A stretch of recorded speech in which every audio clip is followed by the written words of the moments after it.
मुख्यमंत्री अरविंद केजरीवाल जी को ईडी ने राउज एवेन्यू कोर्ट में पेश किया।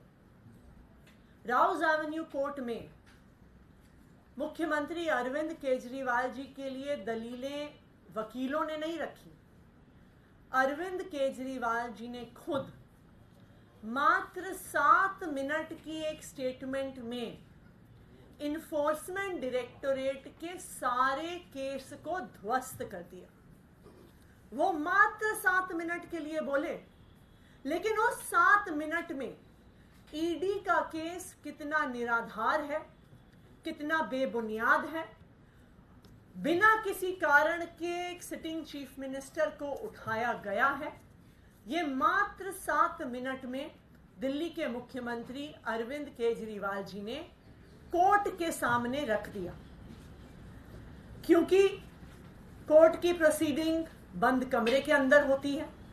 जो वकील वहां पे मौजूद थे, जो जज वहां पे मौजूद थी, जो मीडिया वाले वहां पे मौजूद थे, उन्होंने तो अरविंद केजरीवाल जी की इस बात को सुना, लेकिन पूरा देश और पूरी दुनिया अरविंद केजरीवाल जी की बात को सुन सके, इसलिए जो स्टेटमेंट उन्होंने आज राउज एवेन्यू कोर्ट में रखा, उसको मैं आप सभी लोगों के बीच में पढ़ के सुना रही हूं। अरविंद केजरीवाल जी ने राउज एवेन्यू कोर्ट के सामने कहा, यह केस पिछले 1.25 साल से चल रहा है। 17 अगस्त 2022 को सीबीआई का पहला केस फाइल हुआ था और 22 अगस्त 2022 को ईसीआईआर फाइल हुई थी। मुझे गिरफ्तार किया गया है। ना तो किसी कोर्ट ने मुझे दोषी तक करार दिया है और ना ही मेरे ऊपर कोई मुकदमा चला है, ना ही मेरे ऊपर कोई आरोप तय हुआ है और ना ही मेरे ऊपर कोई आरोप लगे हैं। अभी तक इस केस में सीबीआई ने 31,000 पेज कोर्ट में फाइल किए हैं और 294 विटनेस को एग्जामिन किया है। ईडी लगभग 162 विटनेस को एग्जामिन कर चुकी है और 25,000 पेज फाइल कर चुकी है। इन सारे विटनेस और कागजों को मिलाकर मुझे क्यों गिरफ्तार किया गया है? मेरा नाम सीधे सीधे सिर्फ 4 स्टेटमेंट में आता है। उसे मैं आपके सामने रखने की इजाजत चाहता हूं। मेरा नाम 4 जगह आ रहा है। सबसे पहले है सी अरविंद मनीष सिसोदिया जी के सेक्रेटरी थे। उन्होंने ये बयान दिया कि एक दिन वो मेरे घर में मेरी मौजूदगी में उन्हें मनीष सिसोदिया जी ने कुछ एक्साइज के डॉक्यूमेंट हैंडओवर किए। उन्होंने ये नहीं कहा कि कुछ पैसे दिए, ऐसा कोई भी आरोप नहीं है। मैडम, मेरे घर में ढेरों विधायक, मंत्री और अधिकारी आते हैं, उनके सेक्रेटरी आते हैं, वो आपस में खुसर पुसर करते हैं और डॉक्यूमेंट भी एक्सचेंज करते हैं। मुझे क्या पता कि कौन किसको क्या दे रहा है? क्या ये एक बयान एक मौजूदा मुख्यमंत्री को गिरफ्तार करने के लिए काफी है? मगुंटा श्रीनिवास रेड्डी एमएसआर, ये जगन रेड्डी की पार्टी के सांसद थे। एमएसआर एक दिन 16 मार्च 2021 को 4:30 बजे मेरे दफ्तर आए। इससे पहले उन्होंने 10 दिन पहले मुझे ईमेल लिखी थी, मैं एक सांसद हूं और मुख्यमंत्री से मिलना चाहता हूं। मेरे ऑफिस से उन्हें 10 दिन बाद के मिलने का समय दिया गया। वो 4:30 बजे मेरे पास मिलने के लिए आए। मैं किसी वजह से जल्दी में था, तो उन्होंने मेरे से कहा कि मुझे दिल्ली में अपना फैमिली चैरिटेबल ट्रस्ट खोलना है, उसके लिए मुझे जमीन चाहिए। हमने कहा कि जमीन हमारे अंडर नहीं आती है, एलजी साहब के अंडर आती है। आप चिट्ठी दे दीजिए, मैं एलजी को ये चिट्ठी पहुंचवा दूंगा। 16 सितंबर 2022 को उनके घर पे रेड होती है। उनसे पूछा जाता है कि क्या आप केजरीवाल जी से मिले थे? उन्होंने कहा कि हाँ, मैं मिला और मैं केजरीवाल जी से अपनी फैमिली ट्रस्ट के लिए जमीन मांगने के लिए गया था। ये 16 सितंबर 2022 को सेक्शन 17 में जिक्र है।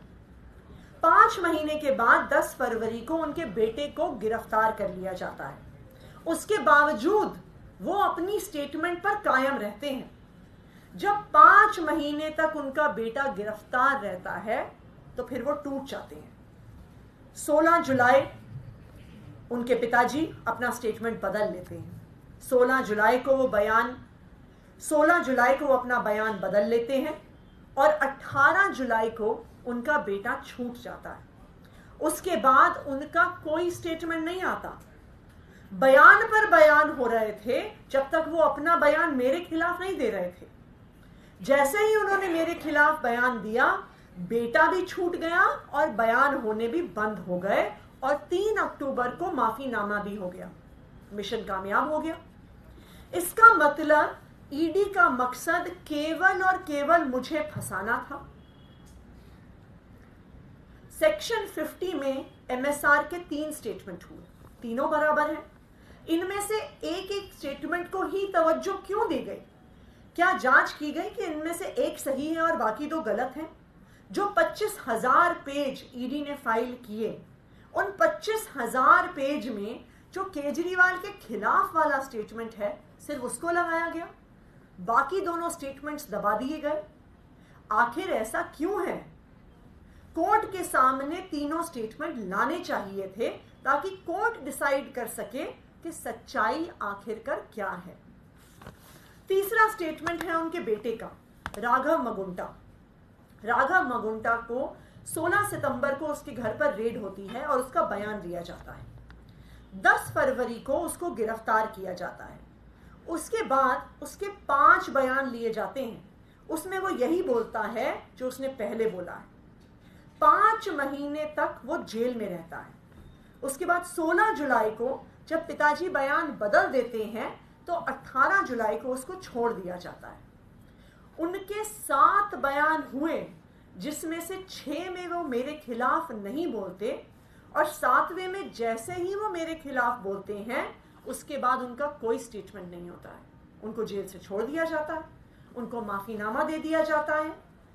ये जो 6 स्टेटमेंट हैं ये रिकॉर्ड में नहीं लगाए जाते। चौथा है शरद रेड्डी। शरद रेड्डी के केस में 16 सितंबर में उसके यहां रेड हुई। उसने मेरे खिलाफ कुछ नहीं बोला। 9 नवंबर को उसने मेरे खिलाफ कुछ नहीं बोला। 10 नवंबर को उसकी गिरफ्तारी हो गई। उसके बाद उसके 9 बयान दर्ज किए जाते हैं जिसमें वो मेरे खिलाफ कुछ नहीं बोलता। उसके बाद 6 महीने गिरफ्तार रहने के बाद 25 अप्रैल को वो टूट जाता है और वो केवल इतना कहता है कि मैं विजय नायर के साथ सीएम साहब के पास गया था। सीएम साहब जल्दी में थे तो सीएम साहब ने कहा कि विजय के टच में रहो, विजय अच्छा लड़का है। मैं केवल ये जानना चाहता हूं कि क्या ये 4 स्टेटमेंट एक मौजूदा मुख्यमंत्री को गिरफ्तार करने के लिए पर्याप्त हैं? नंबर 2, जो 30,000 पेज फाइल किए गए हैं, ये 30,000 पेज के अलावा 1 लाख पेज ईडी के दफ्तर में पड़े हुए हैं जो हमारी बेगुनाही साबित करते हैं, जो हमारी बेगुनाही के सबूत हैं। उनको कोर्ट के सामने नहीं लाया गया। शराब घोटाले का पैसा आखिर कहां है? आरोप लगाया जा रहा है कि 100 करोड़ रुपए किसी साउथ लॉबी ने शराब की पॉलिसी बनाने के लिए आम आदमी पार्टी को दिए। यह जस्टिस संजीव खन्ना का ऑर्डर है। इस मौके पर अरविंद केजरीवाल जी ने, जो जज साहिबा थी, उनको जस्टिस संजीव खन्ना जी का ऑर्डर पकड़ाया। जस्टिस संजीव खन्ना के ऑर्डर में पेज 22 के पैराग्राफ 12 में कहा गया है कि 100 करोड़ रुपए रिश्वत का मामला डिबेट के लायक है। It is debatable. इसका मतलब है कि ये रिश्वत का मामला संदेह में है। इसका मतलब इस रिश्वत के मामले का कोई भी सबूत नहीं है। असली शराब घोटाला शुरू होता है ईडी की जांच के बाद। जब ईडी की जांच शुरू होती है, ईडी की जांच के 2 मकसद थे। पहला मकसद था आम आदमी पार्टी को क्रश करना, आम आदमी पार्टी को भ्रष्टाचारी साबित करना, खुद फैलाना कि आम आदमी पार्टी ने शराब घोटाला किया है। ईडी का दूसरा मकसद था इसके पीछे एक एक्सटॉर्शन रैकेट चलाना जिसके जरिए वो पैसा इकट्ठा कर सके। शरद रेड्डी के केस में शरद रेड्डी को जमानत 2 कारण से मिली। सबसे पहले, शरद रेड्डी ने मेरे खिलाफ बयान दिया और शरद रेड्डी ने गिरफ्तार होने के बाद 55 करोड़ रुपए का चंदा भारतीय जनता पार्टी को दिया। गिरफ्तार होने के बाद 55 करोड़ रुपए के बॉन्ड शरद रेड्डी ने खरीदे और उसके बाद उसे जमानत मिल गई। इससे मनी ट्रेल साबित हो जाता है। गिरफ्तार होने के बाद उसने 55 करोड़ रुपए का चंदा भारतीय जनता पार्टी को दिया। भारतीय जनता पार्टी में यह पैसा सीधा तौर पे उनके अकाउंट में गया। इससे मनी ट्रेल साबित होती है। यही पूरी जांच का मकसद था कि एक तरफ आम आदमी पार्टी को क्रश करना, एक स्मोक स्क्रीन क्रिएट करना और पीछे से एक्सटॉर्शन करना। ये बयान आज दिल्ली के मुख्यमंत्री अरविंद केजरीवाल जी ने राउज एवेन्यू कोर्ट में दिया।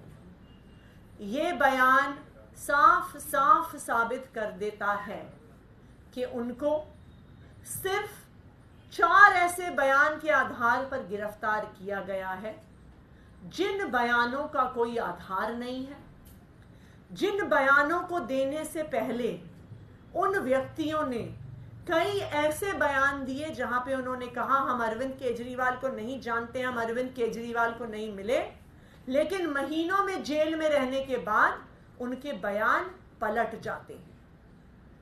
तो आज अरविंद केजरीवाल जी ने राउज एवेन्यू कोर्ट के सामने अपना पूरा बयान रखकर ईडी के सारे केस को ध्वस्त कर दिया। आज अरविंद केजरीवाल जी ने अपना बयान सामने रखकर पूरे देश के सामने यह साबित कर दिया कि ईडी का असली मतलब है एक्सटॉर्शन डायरेक्टरेट, कि ईडी का प्रयोग किया जाता है एक्सटॉर्शन करने के लिए। और असली शराब घोटाला शुरू हुआ ईडी की जांच के बाद, जब इस शराब घोटाले की जांच के माध्यम से पैसे शराब कारोबारियों से एक्सटॉर्ट किए गए। Thank you. सवाल ये पूछा जा रहा है कि क्या तरीके से लगातार प्रेस कॉन्फ्रेंस कर रही हैं, संदेश पढ़ रही हैं अरविंद केजरीवाल, क्या वो अरविंद केजरीवाल की जगह ले लेंगे आने वाले समय में? देखिए, सुनीता केजरीवाल जी अरविंद केजरीवाल की पत्नी है। अरविंद केजरीवाल का पूरा परिवार, आम आदमी पार्टी के हर नेता का पूरा परिवार शुरू से इस संघर्ष में आम आदमी पार्टी के साथ खड़ा रहा है। अरविंद केजरीवाल जब से इंडिया अगेंस्ट करप्शन मूवमेंट में आए, जब से आम आदमी पार्टी बनी, उस पूरे संघर्ष में उनका पूरा परिवार उनके साथ एक चट्टान के तौर पर खड़ा रहा है, उनको सपोर्ट किया है। इस उतार चढ़ाव वाले सफर में, इस संघर्ष में सुनीता केजरीवाल जी, उनके बुजुर्ग माता पिता, उनके दोनों बच्चे हमेशा अरविंद केजरीवाल जी के साथ खड़े रहे हैं, आम आदमी पार्टी के साथ खड़े रहे। आज भी इस मुश्किल समय में भी उनका पूरा परिवार इस संघर्ष में साथ में है और इस संघर्ष में साथ में रहेगा। छगन भुजबल के बाद अब प्रफुल्ल पटेल से जुड़े हुए करप्शन के मामले को सीबीआई ने क्लोजर रिपोर्ट फाइल कर दी है। देखिए, ये बिल्कुल साफ है कि ईडी और सीबीआई का प्रयोग विपक्ष को खत्म करने के लिए किया जा रहा है। विपक्ष के सभी नेताओं के ऊपर एक एक करके केस लगाए जाते हैं। जो भारतीय जनता पार्टी में आ जाता है उसके ऊपर केस खत्म कर दिए जाते हैं। छगन भुजबल के केस में ऐसा हुआ कि ईडी ने कहा कि हमारी फाइल खो गई है, इसलिए हम केस बंद कर रहे हैं, और आज फिर से यही मामला सामने आया है। तो ये बिल्कुल साफ है, जो भारतीय जनता पार्टी में जाएगा वो भारतीय जनता पार्टी की वॉशिंग मशीन से धुल जाएगा। जो भारतीय जनता पार्टी का विरोध करेगा वो सत्येंद्र जैन, मनीष सिसोदिया, संजय सिंह और अरविंद केजरीवाल जी की तरह हिरासत में रहेंगे, जेल में रहेंगे।